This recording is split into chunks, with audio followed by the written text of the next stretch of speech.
Ballarat, California. It was born in 1897 following the discovery of the Ratcliff Mine in Pleasant Canyon. Its namesake was a famous gold city in Victoria, Australia. It was never a very large town. It served Panamint Valley and Death Valley as a minor supply and recreation center. Ballarat's colorful life began to slow down with the closing of the post office in 1917. In this upcoming episode, we're going to explore its storied past and look at the present. Good morning. We're going to go check out a place that I've long wanted to go see, and that's Ballarat. It's located in California, just at the edge of the Death Valley National Monument, located in the Panamint Mountain Range, where you can see, I understand, Telescope Peak, which is the highest peak in Death Valley. It's got quite a history there. I'm not sure there's a whole lot left there as far as physical buildings and things like that, but it was primarily used as a supply point for mines in and around that immediate area. So we're going to go check it out. It's a couple hundred miles away from where I live in Las Vegas. And let's go do some exploration. I got my normal drink, and we're going to head down the road and go see Ballarat. Come along. Part of the fun of these ghost towns is the travel. As I had said earlier, I was born and raised and grew up in the desert Southwest. We did a lot of exploration. It's great fun when I go out here and do this. Some of the areas are still new to me, and some of them bring back old memories. Ballarat happens to be one of my new visits. Ballarat was born in 1896 as a supply point for the mines in the canyons of the Panamints. A quarter mile to the south is Post Office Springs, a reliable water source used since the 1850s by prospectors and desert wanderers. George Riggins, a young immigrant from Australia, gave Ballarat its name when he proposed it should be named for the city in the heart of Australia's gold country. In its heyday, from 1897 to 1905, Ballarat was home and headquarters for 400 or 500 people. It hosted 7 saloons, 3 hotels, a Wells Fargo station, post office, school, and a jail and a morgue, but not one church. Ballarat was an oasis of fun, frolic, and relaxation, a town to go to blow off the dust of the long trails and the hard work. The town began to decline when the Ratcliff Mine in Pleasant Canyon, east of town, suspended its operations. Other mines nearby also began to play out, and in 1917, the post office closed, and all that remained were a few diehard prospectors and so-called desert rats.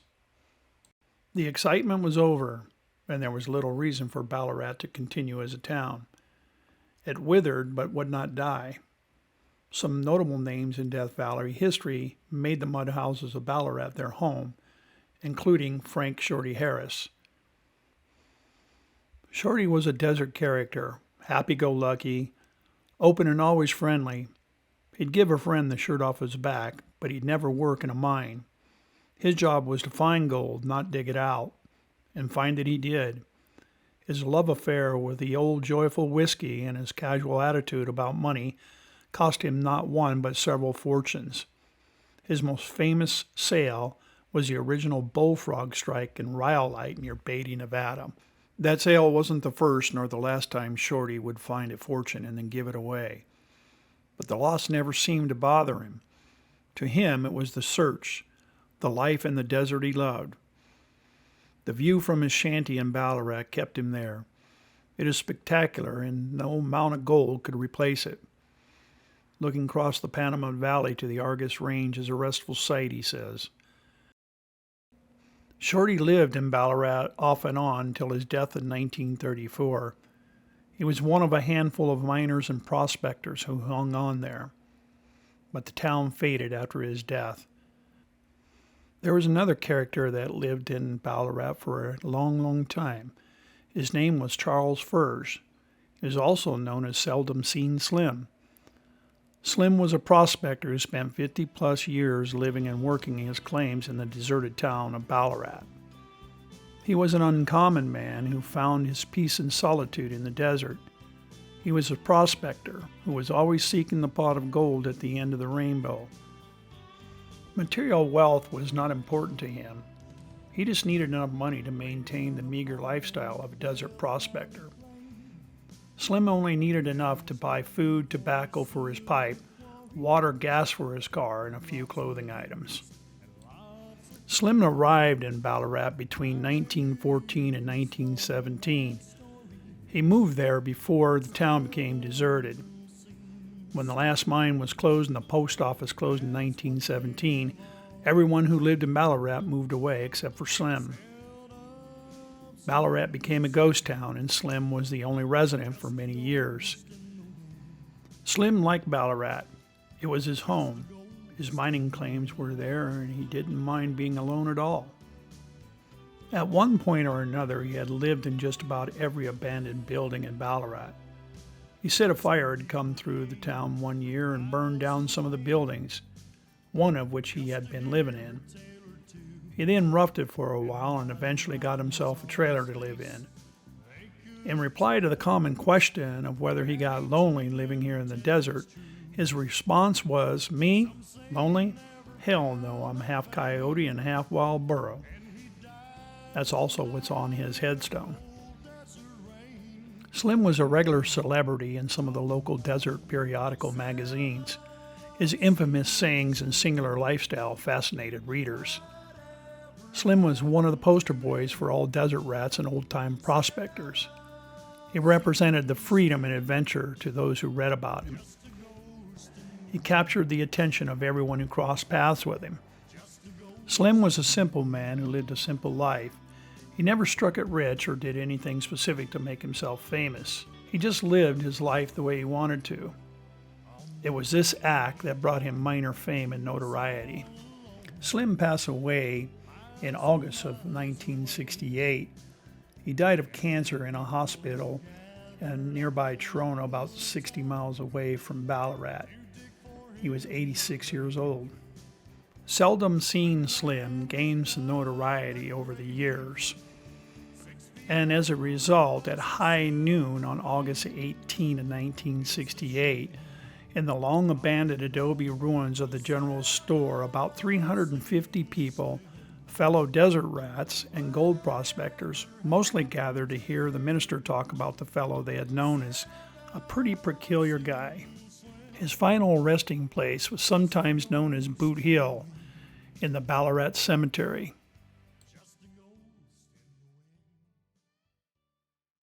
Also in the 1960s, another famous or infamous visitor came regularly to Ballarat.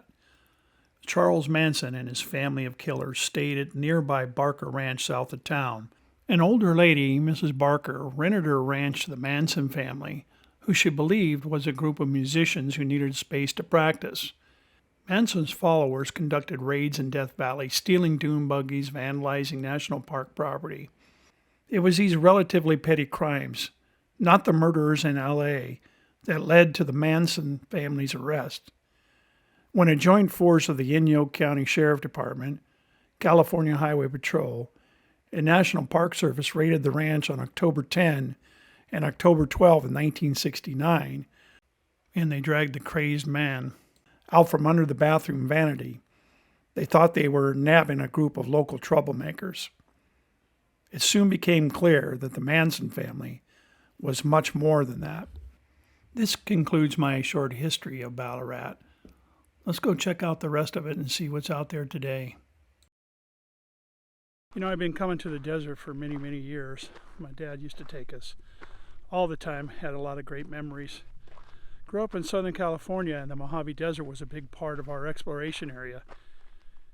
Love coming out here, the quietness, beautiful blue skies. Weather's perfect here in early December. Not even any wind, which is unusual for the Mojave. But always enjoy the quietness and the stillness and just the raw beauty of the desert. It's pretty incredible. So unique, and no other places like it on Earth. And I've traveled a lot throughout the world, and I still haven't come across deserts that are more beautiful than in the Southwest and mostly throughout Nevada.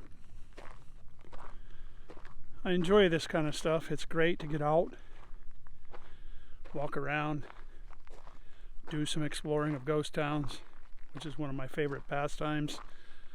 Like doing the history. Like bringing you all along with me to enjoy my travels.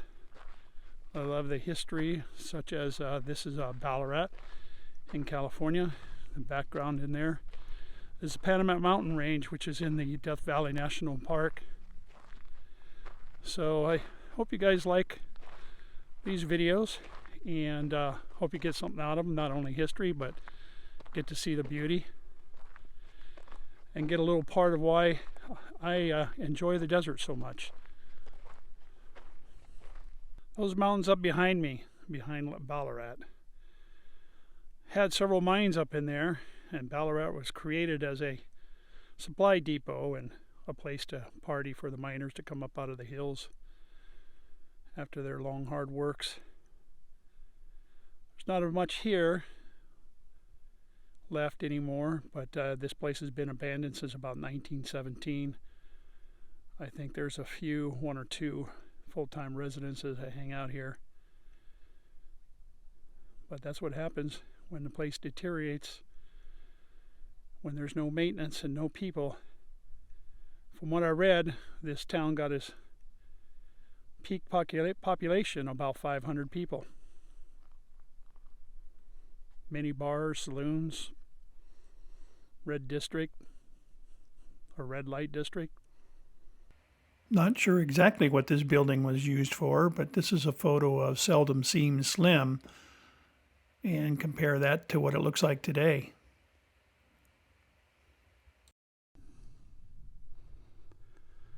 The story is that this old Dodge Power Wagon was used or owned by the Manson family to get up into the nearby ranch that they hung out called Barker Ranch.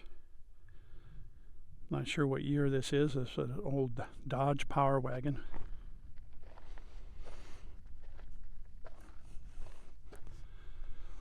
See the inside apparently is stars that they painted on.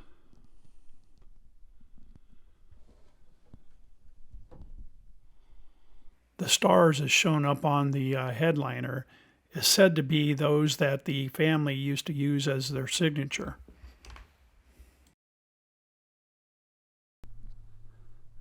This is the old jailhouse and morgue from 1898. Building still standing here.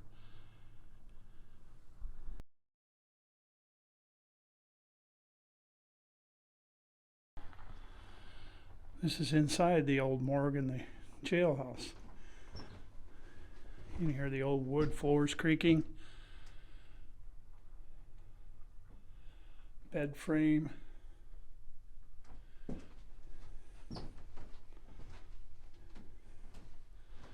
Chest of drawers.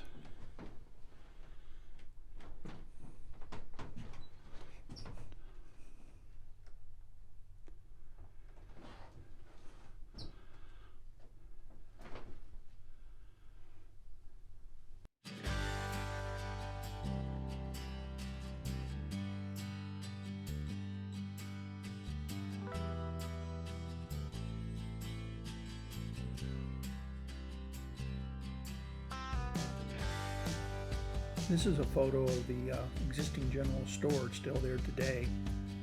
There's a lone caretaker there. I walked in and around inside. There was nobody actually present, but it was wide open. Just asking for a couple of dollars in donations.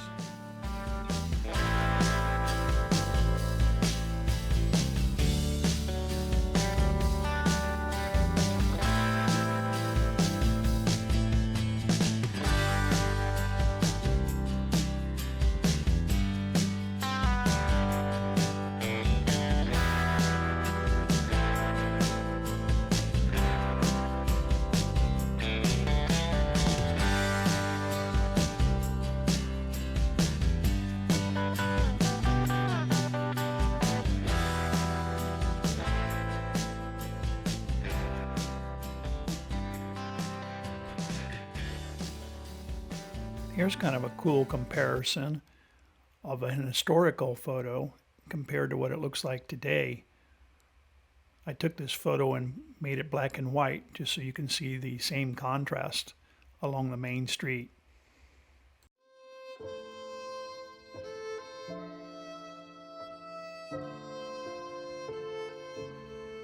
Not a whole lot left in and around the town of Ballarat.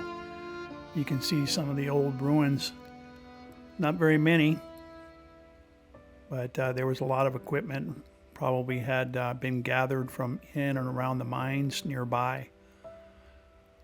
So let's just sit back and take a look at some of the old fixtures out there.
The green area that's located behind me is referred to as Post Office Springs, which was the main water source for nearby the town of Ballarat back in the day. And the story is that before the U.S. Postal Service office was established in Ballarat, the mail delivery used to drop off mail bags near a designated tree in this spring, and then the folks would come by and pick up that mail bag and deliver their mail or get their mail. That's the story anyhow. This is a road up Pleasant Canyon. This has got washed out really bad during the summer months due to the tropical storm Hillary that came through here, but I don't know if there's National Park Service or private parties that had come through here and kind of bladed through the road here and made it much more passable.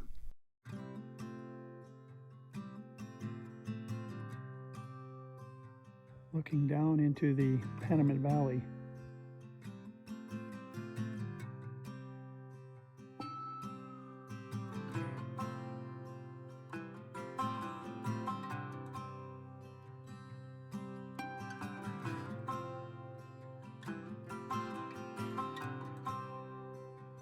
These photos were taken just randomly just to show you the beauty of the area in and around Death Valley. This is rainwater from recent storms that have collected in the alkali flats. This is also known as the Panamint Valley.